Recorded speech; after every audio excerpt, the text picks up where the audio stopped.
Hossainpur SP union উচ্চ বিদ্যালয়ের সকল শিক্ষার্থীবৃন্দকে স্নেহ ও শুভেচ্ছা জানাচ্ছি। বিশেষ করে আজকে নবম ও দশম শ্রেণীর শিক্ষার্থীবৃন্দকে তোমাদের আজকে পাঠে অংশগ্রহণ করার জন্যে স্বাগত ও আহ্বান জানাচ্ছি। প্রিয় শিক্ষার্থীবৃন্দ, আজকে নবম দশম শ্রেণীর বাংলা প্রথম পত্রের পল্লী সাহিত্য প্রবন্ধটি নিয়ে আজকের আলোচনা করব। আশা রাখি তোমরা সবাই মনোযোগ সহকারে ক্লাসটিকে শ্রবণ করবে। প্রিয় শিক্ষার্থীবৃন্দ, যেটা বলেছিলাম, আজকে তোমাদের জন্য যে বিষয়টি নিয়ে আলোচনা করব সেটি হচ্ছে পল্লী সাহিত্য। আর পল্লী সাহিত্যে এই সাহিত্য আজকের যে বিষয়টি বা প্রবন্ধটি লেখক মোহাম্মদ শহীদুল্লাহ। তো আজকের মূল পাঠে যাওয়ার পূর্বে আমরা বা সবাই লেখক সম্পর্কে কিছু তথ্য জেনে নিই। মোহাম্মদ শহীদুল্লাহ 10ই জুলাই 1885 সালে পশ্চিমবঙ্গের 24 পরগনা জেলার বসিরহাট মহকুমার পেয়ারা গ্রামে জন্মগ্রহণ করেন। মোহাম্মদ শহীদুল্লাহ 1910 সালে কলকাতা সিটি কলেজ থেকে সংস্কৃতে অনার্স ডিগ্রি লাভ করেন। 1912 সালে কলকাতা বিশ্ববিদ্যালয় থেকে তুলনামূলক ভাষাতত্ত্বে MA ডিগ্রি লাভ করেন। তিনি প্যারিসের সোরবন বিশ্ববিদ্যালয় থেকে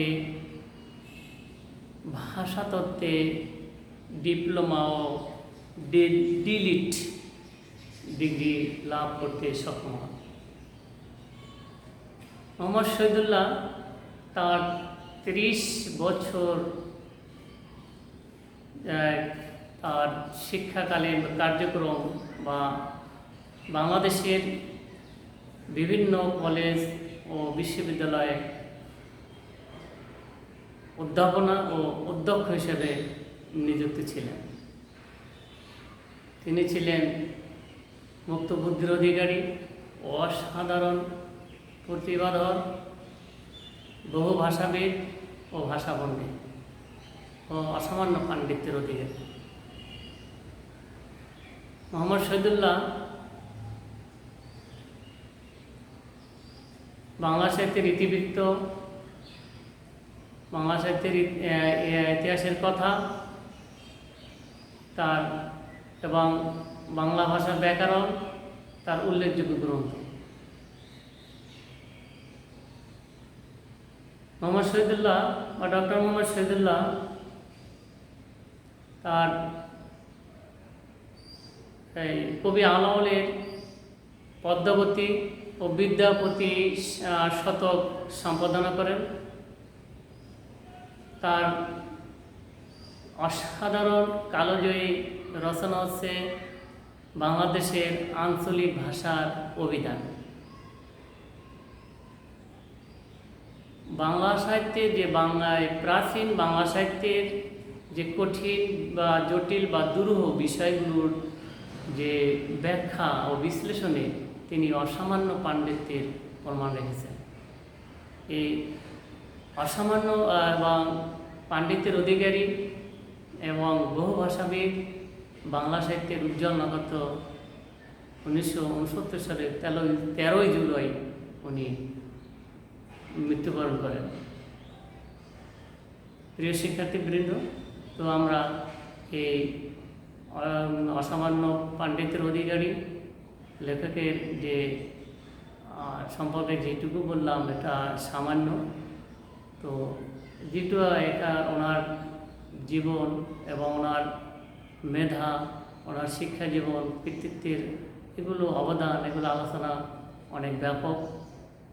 তো ওনার সম্পর্কে যেটুকু জানলাম, উনি জন্মগ্রহণ করেছে 1885 সালে, উনি মৃত্যুবরণ করেছেন 1969 সালে। ওনার পাণ্ডিত্য ও ছিল অসাধারণ। উনি বাংলা সাহিত্যের যে প্রাচীন বাংলা সাহিত্যের যে জটিল দুরূহ কঠিন বিষয়গুলোর যে ব্যাখ্যা বিশ্লেষণ করতেন, এগুলো অন্যের পক্ষে সম্ভব ছিল না। এটা সম্ভব হয়েছে না অনেক পাণ্ডিত্যের কারণে, অসাধারণ পাণ্ডিত্যের কারণে। আর আজকে আমরা সেই অসাধারণ পাণ্ডিত্যের অধিকারী বহুভাষাবিদ লেখক, বাংলা সাহিত্যের উজ্জ্বল নক্ষত্র, তার লেখনী আজকের পল্লী সাহিত্য। এই পল্লী সাহিত্য আসলে মূল উৎস ছিল উনি কিশোরগঞ্জ জেলায় একটি সাহিত্য সম্মেলনে যে অংশগ্রহণ করেছিলেন, সেই সম্মেলনে সেই অনুষ্ঠানে যে বক্তৃতা বা ভাষণ বা অভিভাষণ বলো, আমরা বলি অভিভাষণ বা বক্তৃতা বা অ্যাড্রেস করেছিল, সেই অ্যাড্রেস বা অভিভাষণের হুবহু বর্ণনাই হচ্ছে আজকের আলোচ্য বিষয়, যেটা পল্লী সাহিত্য। আজকের আলোচ্য বিষয় আমাদের পল্লী সাহিত্য। তো শিক্ষার্থীবৃন্দ, আজকের পল্লী সাহিত্য আলোচনার মূল বিষয়ে আলোচনার পূর্বে আমাদের পল্লী সাহিত্য বলতে কী বোঝায় সেটা একটু আলোকপাত করছি। পল্লী সাহিত্য পূর্বে আমাদের জানতে হবে সাহিত্য বলতে কী বুঝি। তো সাহিত্য কথাটি ব্যাপক, যেহেতু আর আমরা ব্যাপকতায় না গিয়ে আমরা যদি সহজে বলি যে সাহিত্য হচ্ছে মানব জীবনের প্রতিচ্ছবি। এখানে সাহিত্য সম্পর্কে রবীন্দ্রনাথ ঠাকুরও সংজ্ঞা বলেছেন যে আমাদের মনের কথা, মনের ভাবের কথা যেন আমরা বাহিরে নিয়ে আসি, ভাষায় প্রকাশ করি, এবং ক্ষণস্থায়ী বিষয়গুলো যখন আমরা দীর্ঘস্থায়ী করে রাখি ভাষার মাধ্যমে, সেটা হচ্ছে সাহিত্য। তো যদি এগুলা তোমরা বা আমরা অনেকে মনে রাখতে পারবো না, তো এটুকু আমাদের মনে রাখতে হবে যে মানব জীবনের প্রতিচ্ছবি হচ্ছে সাহিত্য। আমি আবারও বলছি, মানব জীবনের প্রতিচ্ছবি হচ্ছে সাহিত্য। এখন কেন মানব জীবনের প্রতিচ্ছবিকে সাহিত্য বলেছে? তো এই সাহিত্য কথাটি দেখো, এই যে পল্লী সাহিত্য, এখানে সাহিত্য কথাটি আছে। এই সাহিত্য শব্দটি কিন্তু শহীদ কথা থেকে এসেছে। যে শিক্ষার্থীবৃন্দ, শহীদ কথা থেকে এসেছে সাহিত্য কথাটি। এই যে শহীদ শব্দটি, শহীদ শব্দের অর্থ তোমরা জানো, শহীদ। তাই এর সাথে যদি আমরা জ বা জবলা যোগ করি, যেটা জবলা যদি যোগ করা হয় তাহলে কি হয়? সাহিত্য, সাহিত্য হয়। তো এখন এই যে শহীদ শব্দের অর্থ কি তোমরা সেটা অনেকেই জানো, যে শহীদ শব্দের অর্থ সাথে, সঙ্গে, সম্পর্কযুক্ত, মিলন, বিভিন্ন সব অর্থ রয়েছে। তো কেন শহীদ বলেছে এবং এর সাথে জ বা জবলা যুক্ত হয়ে সাহিত্য হয়েছে। তো সাহিত্য কিসের সহিত আমাদের সম্পর্ক? অর্থাৎ আমাদের যে মনের যে ভাব, মনের যে কথা, মনের যে চিন্তা, আমাদের যে চেতনা, আমাদের যে জীবন প্রবাহের যে জটিলতা অথবা জীবন প্রবাহের যে ব্যাপকতা, সেগুলো যখন আমাদের ভাষার সাথে এবং মনের সাথে যখন সম্পর্ক ঘটে, তখনই সেটা হয় সাহিত্য। তো মানব জীবনের প্রতিচ্ছবি সাহিত্য। কারণ দেখো, প্রত্যেকটা মানুষের জীবনেই কিন্তু আনন্দ, বেদনা, হাসি, কান্না, দুঃখ, হতাশা, ব্যর্থতা সব কিছুই রয়েছে। তো সেগুলো আমরা যখন বাহিরে প্রকাশ করি, সেগুলো যখন আমরা বাহিরে নিয়ে আসি, ভাষার মাধ্যমে যখন ভাষা প্রেমে যখন আবদ্ধ করি, তখন সেটা হচ্ছে সাহিত্য। তো এই সাহিত্যের ব্যাপকতায় কিন্তু আমার সব বইগুলোই, এখানে যদি আমরা বলি যে একটা গার্হস্থ্য বিজ্ঞান, সেটাও কিন্তু সাহিত্য। কিন্তু আমরা ওইটাকে আমরা সাহিত্য বলে অনেক ক্ষেত্রে স্বীকার করব। এই কারণে যেহেতু আমাদের জীবন প্রবাহের সাথে সম্পর্ক, যেটাকে আমরা জীবন প্রবাহের সাথে সরাসরি সম্পর্কযুক্ত, সেগুলোকে সাহিত্য বলে স্বীকার করে নেওয়া হয়। এই জন্য বলা হয়েছে মানব জীবনের প্রতিচ্ছবি সাহিত্য। আয়নায় যেমন আমার, তোমার, সবার ছবি দেখি, চেহারা দেখি, তো সাহিত্যের মধ্যে দিয়ে একটি জাতির বা মানব জাতির বা মানব জীবনের মনের ভাব বা মনের চিন্তা চেতনা সব কিছু ভাষার মাধ্যমে প্রকাশ করা হয়। এই জন্য বলা হয়েছে মানব জীবনের প্রতিচ্ছবি সাহিত্য। একটি জাতির মানদণ্ড হচ্ছে সাহিত্য, ওই জাতিটা কেমন। তো এখন আমাদের মানব জীবনের সাহিত্য হচ্ছে কি, মানব জীবনের প্রতিচ্ছবি হচ্ছে সাহিত্য। তো পল্লী সাহিত্য বলতে কী বুঝি, পল্লী মানুষের প্রতিচ্ছবি, পল্লী মানুষের প্রতিচ্ছবি হচ্ছে পল্লী সাহিত্য। তো এই পল্লী সাহিত্য সম্পর্কে মোহাম্মদ শহীদুল্লাহ বা ডক্টর মোহাম্মদ শহীদুল্লাহ সেই কিশোরগঞ্জে যে সাহিত্য সম্মেলনের যে পূর্ব ময়মনসিংহ সাহিত্য সম্মেলনের যে বক্তৃতা বা ভাষণ অভিভাষণ দিয়েছিলেন, সেখানে এই সাহিত্য আমাদের পল্লী সাহিত্যের সম্পর্কে যে কথাগুলো বলেছিলেন সে কথাগুলি এই প্রবন্ধে বা আলোচ্য বিষয়ে হুবহু তুলে ধরা হয়েছে। প্রিয় শিক্ষার্থীবৃন্দ, তো লক্ষ্য করো যে আমাদের আজকের আলোচ্য বিষয়ে বলেছিলাম পল্লী সাহিত্য, লেখক হচ্ছে মোহাম্মদ শহীদুল্লাহ।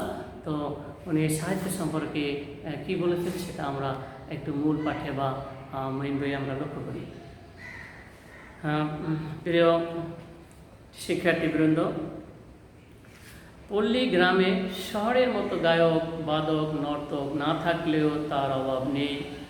চারদিকে কোকিল দোয়েল পাপিয়া প্রভৃতি পাখির কলগান, নদীর কুলুকুলু ধ্বনি, পাতার মর্মর শব্দ, শ্যামল শস্যের ভঙ্গিময় হেলাধুলা প্রচুর পরিমাণে শহরের অভাব এখানে পূর্ণ করে দিচ্ছে। পল্লীর মাঠে ঘাটে, পল্লীর আলো বাতাসে, পল্লীর প্রত্যেক পরতে পরতে সাহিত্য ছড়িয়ে আছে। কিন্তু বাতাসের মধ্যে বাস করে যেমন আমরা ভুলে যাই বায়ু সাগরে আমরা ডুবে আছি, তেমনি পাড়াগাঁয় থেকে আমাদের মনেই হয় না যে কত বড় সাহিত্যের উপকরণ ছড়িয়ে আছে। প্রিয় শিক্ষার্থীবৃন্দ, কি বলেছে তাহলে দেখো, বলা আছে যে শহরে কিন্তু অনেক নাম করা বাদক গায়ক নায়ক নর্তক সব কিছু কিন্তু রয়েছে বিদ্যমান। এখন লেখক বলতে চেয়েছেন যে শহরের মতো গ্রামে এরকম নাম করা শিল্পী বা অন্যান্য যারা রয়েছেন না থাকলেও সব কিছুর অভাব পূরণ করে দেয় আমাদের এই পল্লী গ্রামে যে সমস্ত সাহিত্যের উপকরণ ছড়িয়ে ছিটিয়ে রয়েছে সেগুলো। তাহলে সেই ছড়িয়ে ছিটিয়ে থাকা উপকরণগুলো কী কী উনি ইঙ্গিত করেছেন, যেমন এখানে বলা হয়েছে চারদিকে কোকিলের যে কণ্ঠগান, তারপরে যে দোয়েল পাপিয়া প্রভৃতি পাখির কলগান অর্থাৎ শ্রুতি মধুর যে সুর বা গান, রাখালের বাঁশির সুর, তারপরে নদীর কুলুকুলু ধ্বনি বা শুকনো পাতার মর্মর শব্দ, এগুলোই কিন্তু আমাদের সেই মনের খোরাক বা সেই সাহিত্যের যে উপাদানগুলো সেগুলো আমরা খুঁজে পাই। এগুলোই আমাদের সেই শহরের যে নামকরা শিল্পী বা নামকরা নায়ক, নামকরা গায়ক, নামকরা বাদক, নামকরা নর্তক তাদের অভাবটা পূরণ করে দেয়। উনি সেটাই বলতে চেয়েছেন শহরের মতো আমাদেরও রয়েছে, কিন্তু আমাদেরকে সেইভাবে সেটা বুঝে নিতে হবে, সেইভাবে উপলব্ধি করতে হবে, সেইভাবে গুরুত্ব দিতে হবে, মর্যাদা দিতে হবে, তাহলে আমরা সেই অভাবটা পূরণ করতে পারবো এবং সেটাই আমরা বুঝতে পারবো যে আমরা অভাব পূরণ করতে পারছি এবং অভাব পূরণ করতে সক্ষম। এরপর বলেছেন দেখো কি বলা হয়েছে যে এখানে পল্লীর মাঠে ঘাটে পল্লীর আলো বাতাস, পল্লীর প্রত্যেক পরতে সাহিত্যের উপকরণ ছড়িয়েছে। এটা কিন্তু একটা প্রশ্ন হতে পারে যে পল্লীর প্রত্যেক পরতে পরে সাহিত্য ছড়িয়েছে বলতে কী বোঝানো হয়েছে, তো সেটা তোমাদের একটি প্রশ্ন হতে পারে। তো পল্লী সাহিত্যের প্রত্যেক পরতে অর্থাৎ পল্লীর আনাচে কানাচে সব জায়গায় কিন্তু সাহিত্যের উপকরণ ছড়িয়ে ছিটিয়ে রয়েছে।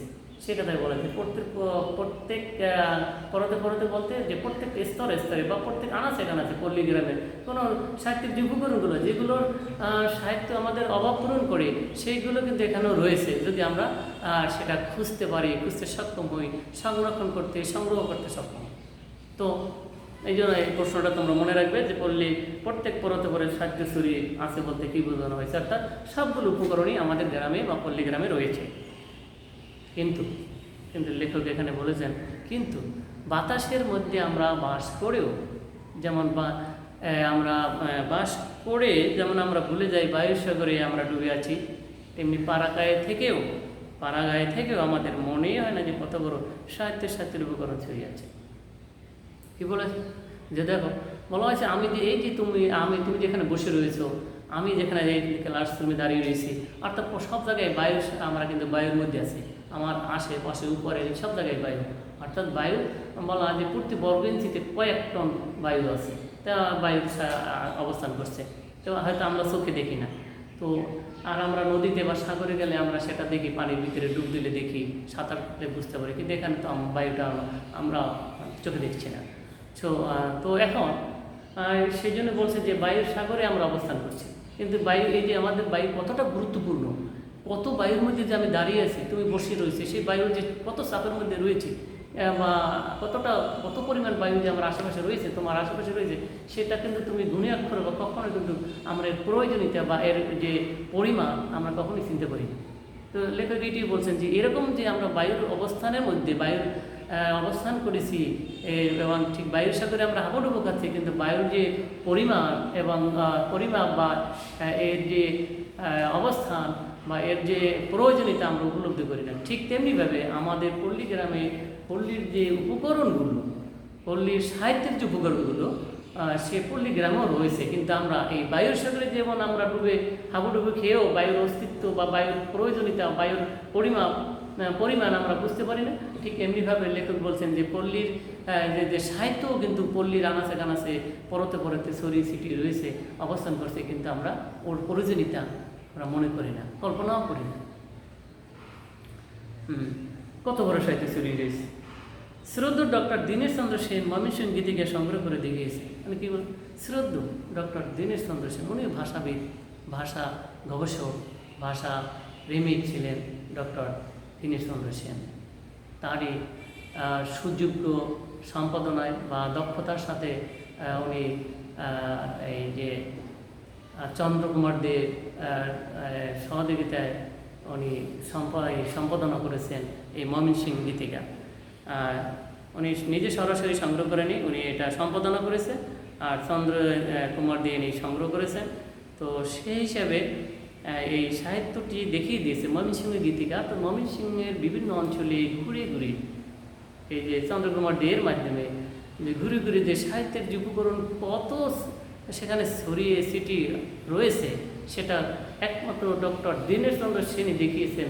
আসলে এই যে বায়ুর সাগরের মতো, বায়ুর মতো কীভাবে সাহিত্য আমাদের গ্রামে রয়েছে, সেটা এই জন্যই বলেছে, উনি দেখিয়ে দিয়েছেন সাহিত্যের কী এক অমূল্য খনি পল্লীর জননীর বুকে কোণে লুকিয়ে আছে।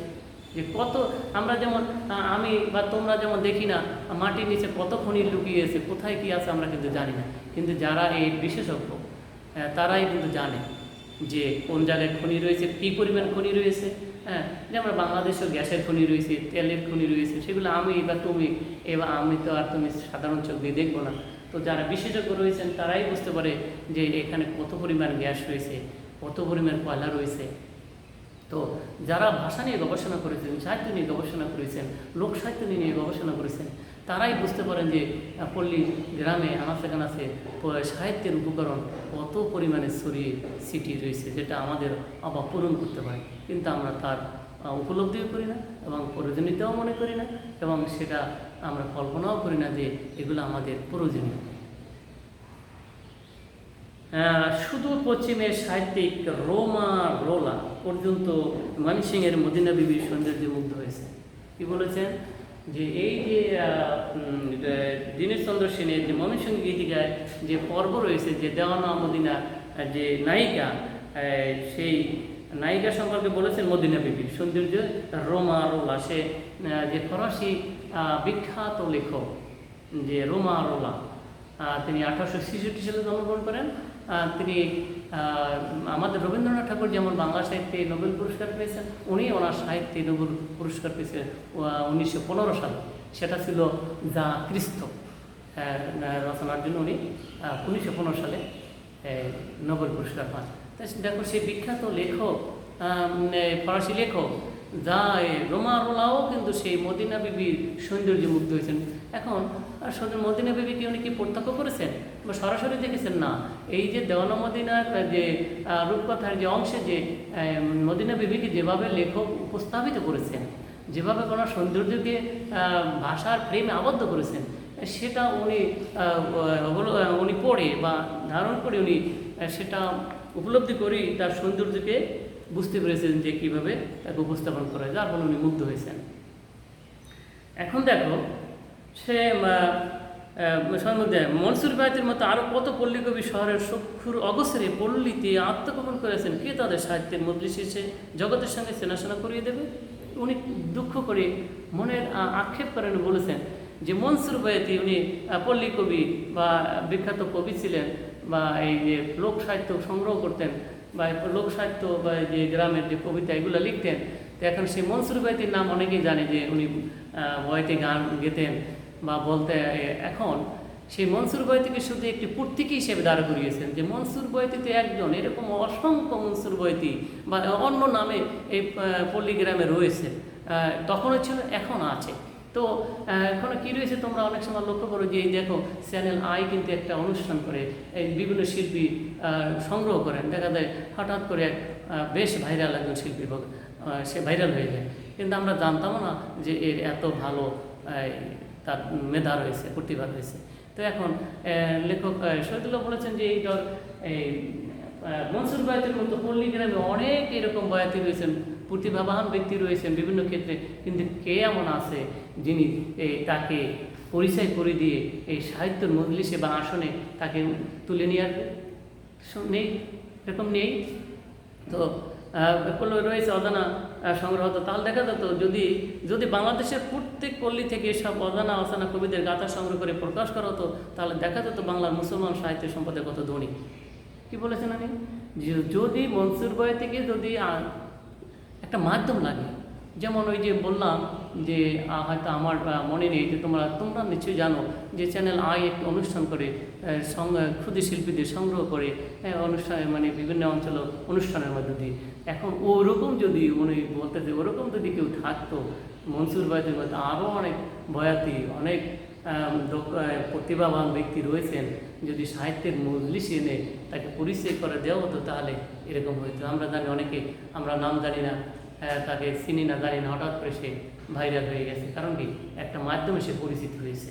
তো ঠিক এমনিভাবে উনি এই কথাটাই বোঝাতে চেয়েছেন। আর বলছে যদি এরকম কোনো স্বেচ্ছাসেবক দল থাকতো যে আমাদের এই পল্লীগ্রামে ঘুরে সাহিত্য গাথাগুলো বা রূপকথাগুলো, গল্পগুলো, উপন্যাসগুলো বা এগুলো যদি সংগ্রহ করা হতো, এরকম স্বেচ্ছাসেবক দল থাকতো, তাহলে সংগ্রহ করে দেখাতে পারতো যে আমাদের সাহিত্য, এই বাংলা সাহিত্য এবং মুসলমান সাহিত্য কত সমৃদ্ধশালী এবং কত রূপকরণ, কত পরিপূর্ণ, সেটা বোঝা যেত যদি স্বেচ্ছাসেবক দল এরকম থাকতো। এরপরে আমরা পল্লীগ্রামে বুড়ো বুড়ির মুখে কোনো ঝিলিমুখের সন্ধ্যাকালে যেসব কথা শুনতে ছেলেবেলা ঘুমিয়ে পড়েছে, সেগুলো না কত মনোহর, কত চমকপ্রদ। এখন এখানে লেখক বলেছেন, আমরা পল্লীগ্রামে যখন ছোটোবেলা তোমরা এখন হয়তো এই আধুনিক যে তথ্য প্রযুক্তির যুগে, এই মোবাইলের যুগে, ইন্টারনেটের যুগে হয়তো সেই গল্পগুলো এখন শোনো না। আমাদের সময় কিংবা আমাদের আগে যারা ছিল, তারা এই যে দাদা দাদির কাছে, বাবা মার কাছে যে সন্ধ্যাবেলা ঘুমিয়ে পড়ার আগে যে সমস্ত রূপকথা বা গল্প শুনতাম, সেটাও ছিল অমূল্য, বা এর মূল্য কখনো কম ছিল না, তখন ছিল অনেক মূল্যবান। ওই যে একটা কথা বলা না, যখন তোমার কেউ ছিল না তখন ছিলাম আমি, এখন তোমার সব হয়েছে, পর হয়েছে আমি। তো যখন কিছু ছিল না, এই সাহিত্যের বর্তমান যে আধুনিক যে ডিজিটাল মাধ্যমগুলো ছিল না, এই তোমাদের এই মোবাইল ছিল না, কম্পিউটার ছিল না, এই তথ্য প্রযুক্তি উন্নতি ছিল না, তখন ওইগুলোই ছিল আমাদের একমাত্র মাধ্যম, বিনোদনের মাধ্যম, শিক্ষার মাধ্যম, আমাকে মানসিক বিকাশের একমাত্র মাধ্যম ছিল।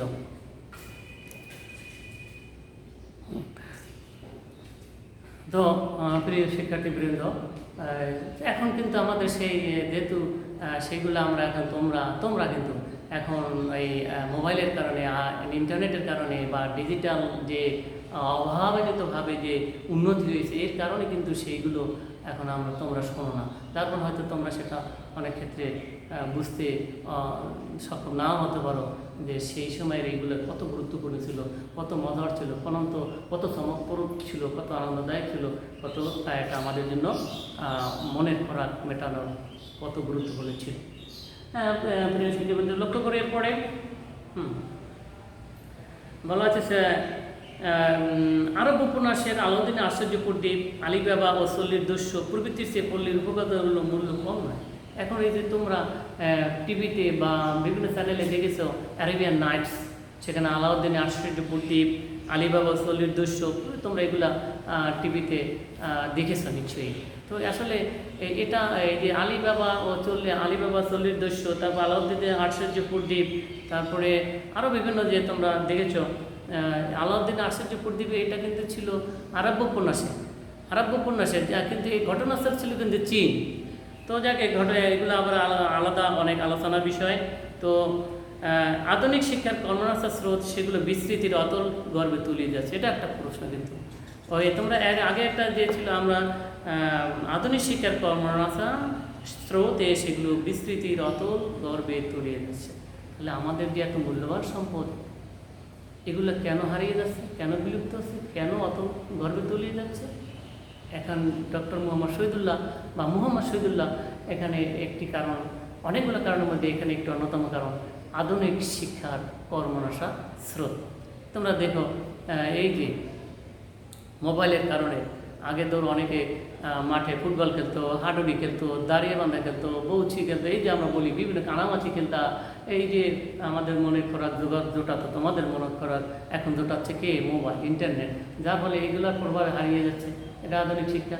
আর এখানে লেখক সে 1938 সালে যে কথা বলেছেন, 1938 সালে দেখো, সেখানে তো এই মোবাইলের সময় আমাদের ব্যাপকতা এত ছিল না, তাই সেখানেও কিন্তু বলছে যে আধুনিক শিক্ষার কর্মনাশা স্রোত। হয়তো একদল লোক আধুনিক শিক্ষায় শিক্ষিত হয়ে সেই আমাদের সেই ঝিল্লিমুখর সন্ধ্যাবেলার যে গল্পগুলো, রূপকথাগুলো, উপকথাগুলো ছিল, সেগুলোকে এখন আমরা চাষা বসর বলে, গেও বলে, বা আমরা এগুলোকে এড়িয়ে যাচ্ছি। তাহলে আধুনিক মায়েরা এগুলো কী শোনাচ্ছে? আধুনিক মায়েরা বা আধুনিক শিক্ষিত জননীরা সেই রাখালের পিঠা গাছের কথা, রাক্ষসপুরীর ঘুমন্ত রাজকন্যার কথা বা পঙ্কিরাজ ঘোড়ার কথা শুনান না। তাদের কাছে বলেন আরব উপন্যাসের গল্প, অর্থাৎ যেগুলো আগে বলা হয়েছে অ্যারাবিয়ান নাইটস অথবা আলাউদ্দিন আশ্চর্যপুর দ্বীপ, তারপর আলিবাবার সল্লির দস্যু প্রভৃতির গল্পগুলো। তো আরব উপন্যাসের গল্প কিংবা অন্যান্য গল্পগুলো শোনানো হচ্ছে। এখানে বলা হয়েছে কেন বলা এগুলো শোনাচ্ছে? ওই যে আধুনিক শিক্ষার কারণে, যে আমরা এখন শিক্ষিত হয়েছি, আমরা এগুলো শুনবো কেন? আমরা এখন বিদেশি বিভিন্ন গল্প, ইংরেজি গল্পের অনুবাদ, এটা সেটা বা অন্যান্য লেখকেরগুলো শোনাবো, নিজেকে একটু কী বলা, এটাকে কী বলে, নিজেরা মনে করে না এগুলো শুনলে আমরা হয়তো গ্রামে যাই, যারা গ্রামের গেও গল্প, গ্রামের গল্প, এগুলো আমরা এখন শুনবো না, শোনাবো না। এই জন্য আধুনিক মানে এগুলো শোনাচ্ছে না। তাহলে তারা কী শোনাচ্ছে? ল্যাম্পস টেলস ফ্রম শেক্সপিয়ারের গল্পের অনুবাদ। তারা এখন ওই যে রাখালের যে পিঠা গাছের কথা, তারপরে রাক্ষসপুরীর ঘুমন্ত রাজকন্যার কথা, এগুলো শোনাচ্ছে না। তাহলে কী শোনাচ্ছে? তারা শোনাচ্ছে ল্যাম্পস টেলস ফ্রম শেক্সপিয়ার, অর্থাৎ ইংরেজ বিশ্ববিখ্যাত যে ইংরেজ লেখক শেক্সপিয়ারের যে নাট্যকার, ইংরেজ লেখক ও নাট্যকার, তার যে নাটকগুলো, সেগুলো কী করে এই ল্যাম্পস কী করতেন? সেগুলোকে কিশোর উপযোগী করে, সহজ ভাষায় কিশোর উপযোগী করে সেগুলো প্রকাশ করতেন। যার ফলে এখন আমরা ওইগুলো শুনছি, ওইগুলা আমাদের যে পল্লীগ্রামের যে সেই প্রাচীনকালের যে উপকথাগুলো, রূপকথাগুলো, সেই গল্পগুলো, সেগুলো শোনাচ্ছে না। লেখক এটাই বলতে চেয়েছেন। আর বলছে এর ফলে কী হচ্ছে? ফলে কোনো সুদূর অতীতের কিশোরূপ রূপকথা নষ্ট হয়ে অতীতের সঙ্গে আমাদের সম্বন্ধ লোপ করে দিচ্ছে। তাহলে আর একটা কী হচ্ছে দেখো, বলছে সেই যে অতীতের যে সাক্ষী স্বরূপ, প্রমাণ স্বরূপ যে আমাদের রূপকথাগুলো ছিল, সেই আধুনিক গল্পগুলো, আধুনিক যে মায়েরা, আধুনিক শিক্ষিত জননীরা এই যে ইংরেজ কবিতা বলো, নাটক বলো, উপন্যাস বলো, গল্প বলো, নভেলস বলো, সেইগুলোর অনুবাদ শুনিয়ে আমাদের কী ক্ষতি হচ্ছে? ক্ষতি হচ্ছে এটাই যে সেই অতীতের যে মূল্যবান যে আমাদের পল্লী সাহিত্য, লোক সাহিত্য ছিল, সেটার অতীতের যে সাক্ষী বহন করত, সেটার সাথে আমাদের সম্পর্ক নষ্ট করে ফেলছে। রূপকথা নষ্ট হয়ে সেগুলো নষ্ট হয়েছে, বিলীন হয়ে যাচ্ছে। যার ফলে আমাদের সেই অতীতের সম্পর্কে আমরা অন্ধকারে থেকে যাচ্ছি, বা আমরা পুরোপুরি আমরা অজানা থেকে যাচ্ছি। আমাদের সম্পর্ক সম্পূর্ণ ছেদ হয়ে যাচ্ছে সেই অতীতের সাথে। যদি আজ বাংলার সমস্ত রূপকথা সংগৃহীত হতো, তাহলে কোনো প্রত্নতাত্ত্বিক গবেষণা করে দেখিয়ে দিতেন যে আমাদের সাহিত্যগুলো গবেষণা করে দেখিয়ে দিতেন যে পারতেন যে বাংলার নিভৃতে কোণের কোনো কোনো পিতাময় মাতামহের গল্প ভারতীয় উপমহাদেশে অন্য প্রান্তে কিংবা ভারত মহাদেশের বাইরে সিংহল, সুমাত্রা, জাভা, কম্বোডিয়াতে বিভিন্ন জায়গায় এগুলো আমাদের গল্পগুলো শোনাচ্ছেন। তো এখানে কি বলতে চেয়েছেন? বলতে চেয়েছেন যে আমাদের যদি এমন কোনো গবেষক থাকতেন, স্বেচ্ছাসেবক গবেষক থাকতেন, তাহলে তারা যদি এরকম এগুলো সংগ্রহ করতেন, তাহলে প্রমাণ তুলনা করতেন, তাহলে দেখা যেত যে আমাদের গল্পগুলোই, আমাদের রূপকথাগুলোই সেগুলো কি করছেন, অনুবাদ করে পৃথিবীর বিভিন্ন দেশে সেগুলো শোনাচ্ছে। তাহলে আমাদের আসলে আমরা বুঝতে পারতাম যে আমাদের পল্লী গ্রামে যে নিভৃতে কোণে সাহিত্য কত উপকরণ রয়েছে। প্রিয় শিক্ষার্থীবৃন্দ, যেহেতু এই প্রবন্ধটি আমরা আজকে আংশিক আলোচনা করব, সেই হিসেবে এখানে আমরা যে আলোচনা বাকি ক্লাস বা বাকি অংশটা আমরা পরবর্তী ক্লাসে আলোচনা করব। তো প্রিয় শিক্ষার্থীবৃন্দ, লক্ষ্য করো, আজকে যে আমরা পল্লী সাহিত্য সম্পর্কে যে আলোচনা করলাম তোমরা নিশ্চয়ই শ্রবণ করেছ। তারপর আমি বলছি যে পল্লী সাহিত্য বলতে বোঝায় পল্লী গ্রামের সাহিত্য, অর্থাৎ পল্লী মানব জীবনের যে প্রতিছবি, সেটা হচ্ছে পল্লী সাহিত্য। আর পল্লী সাহিত্যের লেখক হচ্ছে মোহাম্মদ শহীদুল্লাহ। তার জন্ম 1885 সালে, মৃত্যু 1969 সালে। তিনি অসাধারণ প্রতিভার অধিকারী ছিলেন, ভাষাবিদ, ভাষা পণ্ডিত ছিলেন। আর সবচেয়ে যে উল্লেখযোগ্য বিষয়টা ছিল, তিনি প্রাচীন যে বাংলা সাহিত্যের যে কঠিন বিষয়গুলো, জটিল দুরূহ বিষয়গুলোর যে ব্যাখ্যা, বিশ্লেষণ, এগুলো অনেকেই করতে অক্ষম ছিলেন, যেটা ওনার পাণ্ডিত্যের কারণেই এইগুলো জটিল বিষয়, দুরূহ বিষয়গুলো নিয়ে ওনার পাণ্ডিত্য দিয়ে সেগুলো ব্যাখ্যা করতেন, বিশ্লেষণ করতেন, যেটা আমাদের জন্য বুঝতে সহজ হয়েছে। আর ওনার যে রচনাগুলোর মধ্যে সবচেয়ে উল্লেখযোগ্য হচ্ছে বাংলাদেশের আঞ্চলিক ভাষার অভিধান। আর এরপর কিছু সম্পাদনা করেছেন। আর কিশোরদের যে শিশু পত্রিকা একটি সম্পাদনা করতেন, সেটি ছিল আঙুর। তো এই অসামান্য প্রতিভাবান লেখক, ভাষাবিদ, পাণ্ডিত্যের অধিকারী, যিনি আমাদের সাহিত্যের জন্য অনেক কিছু রেখে গেছেন, সেই লেখক সম্পর্কে আমরা মোটামুটি তথ্য জানলাম। আর আজকের যে পল্লী সাহিত্য বলতে কী বুঝি আমরা বা কী বোঝায়, সেটাও আমরা মোটামুটি জানলাম। আর এই সাহিত্যকে কোথায় কোথায় পাওয়া যায়, কিভাবে পাওয়া যায়, কীভাবে এটা কারা সংগ্রহ করবে, সেটাও জানলাম। আর এই পল্লী সাহিত্য আমাদের যে অমূল্য সম্পদ, সেটাও জানলাম। পল্লী সাহিত্য কেন আমাদের হারিয়ে যাচ্ছে বা বিলুপ্ত হয়েছে, সেটাও অনেকগুলো কারণের মধ্যে দুই একটি কারণ জানলাম। আর এই সাহিত্য যদি এমন কোনো স্বেচ্ছাসেবক দল বা গবেষক সংরক্ষণ করতো, তাহলে বুঝতে পারতো যে আমাদের সাহিত্যটা আসলে পৃথিবীর অন্যান্য দেশেও হয়তো অন্যভাবে তারাই আমাদের সাহিত্য তারা অন্যভাবে অনুবাদ করে শোনাচ্ছে।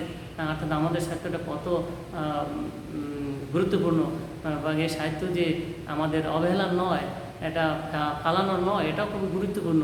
হয়তো আমরা এটাকে উপলব্ধি করছি না, বুঝতে পারছি না। প্রিয় শিক্ষার্থীবৃন্দ, আজকের আলোচনা আমি এখানেই শেষ করছি। তোমরা সুস্থ থাকো, ভালো থাকো।